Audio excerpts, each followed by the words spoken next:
kayo na rich kid. Kami na tong sardinas lang ang ulam. Dumidiskarte, sumasahod. Pag naubos, nangungutang. Kumakayod, napapagod. Sumisweldo, pero kulang.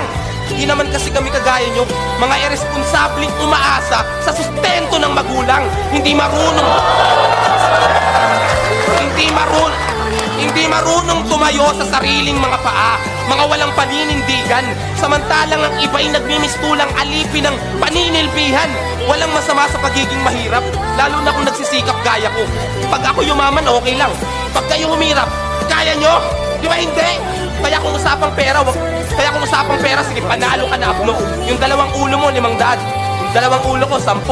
Pero kung usapang karanasan lang, baka hindi ka makasabay. Pinanganak akong mahirap, pero di ako mahirap mamamatay. Lahat ng bagay na meron ako ngayon, naabot ko yon sa sarili kong mga kamay. Hindi katulad nyo, nakalahat.